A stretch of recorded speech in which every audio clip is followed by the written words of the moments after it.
तो साथियों नमस्कार और स्वागत है आप सभी का हमारे यूट्यूब चैनल स्टडी सर्किल में। और हम बात करने जा रहे हैं अभी शास्त्रीय भाषा या क्लासिकल लैंग्वेज के बारे में, जो कि अभी हाल ही में यानी कि 3 अक्टूबर 2024 को बांग्ला, मराठी, पाली, प्राकृत और असमिया भाषा को शास्त्रीय भाषा या क्लासिकल लैंग्वेज का दर्जा प्रदान किया गया है। तो वर्तमान में हमारे देश में जो क्लासिकल लैंग्वेज हैं उनकी संख्या 11 हो गई है। इससे पहले वर्ष 2004 में तमिल, 2005 में संस्कृत, 2008 में तेलुगु, 2008 में कन्नड़, 2013 में मलयालम और 2014 में ओडिया को यह दर्जा प्रदान किया गया था।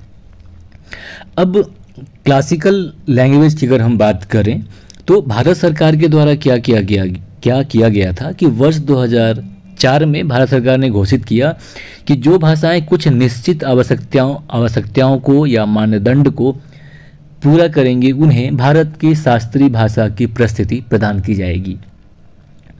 तो जो भाषाएं हैं तो भाषाओं को शास्त्रीय भाषाओं में वर्गीकृत करने के लिए उनकी पात्रता निर्धारित करने के लिए कुछ मापदंड निर्धारित किए गए।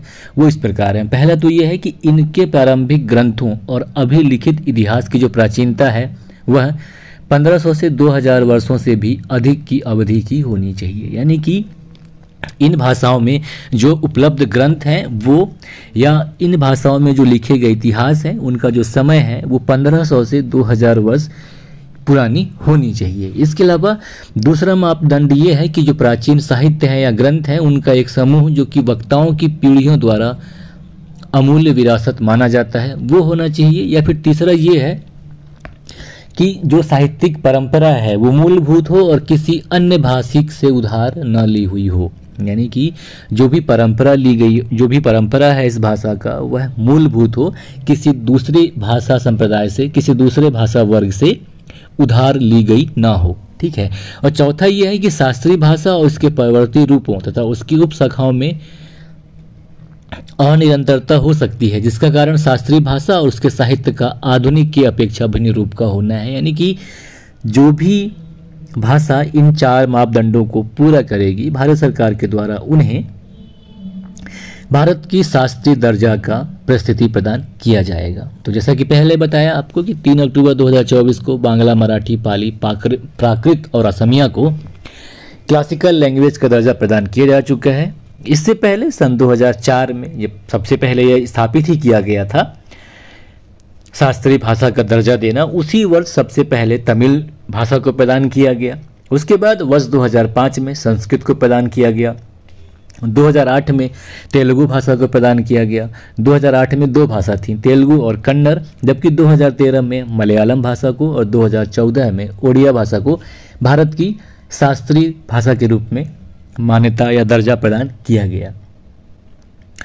अब किसी भी भाषा को शास्त्रीय भाषा में दर्जा प्रदान करने के कुछ लाभ होते हैं। पहला तो यह है कि जो भारतीय शास्त्रीय भाषाएं हैं उनके प्रतिष्ठित विद्वानों के लिए 2 प्रमुख अंतर्राष्ट्रीय पुरस्कार जो हैं वार्षिक रूप से प्रदान किए जाते हैं। यानी उनके लिए पुरस्कार स्थापित किए जाते हैं। इसके अलावा शास्त्रीय भाषाओं में अध्ययनों के लिए उत्कृष्टता केंद्र की स्थापना की जाती है। अब बात आती है कि जो शास्त्रीय भाषा, ठीक है, भारत सरकार घोषित करती है, लेकिन किसकी अनुशंसा पर, इसकी अनुमति मतलब इसकी सरकार को संस्तुति कौन करता है? तो भारत सरकार की जो संस्कृति मंत्रालय है, संस्कृति मंत्रालय की भाषा विज्ञान विशेषज्ञ समिति जो है क्लासिकल लैंग्वेज की लिस्ट में किस भाषा को शामिल की जाए उसकी सिफारिश करती है। इसके अलावा एक लाभ ये भी है कि किसी भी भाषा को अगर शास्त्रीय भाषा का दर्जा मिलता है तो उससे रोजगार के अवसर बढ़ते हैं और जो प्राचीन ग्रंथ हैं उनका संरक्षण किया जाता है, साथ ही साथ उनका दस्तावेजीकरण किया जाता है और उनका डिजिटलीकरण भी किया जाता है। इसके अलावा इन भाषाओं की समृद्ध विरासत को संरक्षित करने का मकसद भी एक इसका प्रमुख उद्देश्य है। ठीक है। तो ये था सामान्य ज्ञान के तहत करंट अफेयर यानी कि समसामयिक घटनाओं से संबंधित सामान्य जानकारी। नमस्कार, जय हिंद।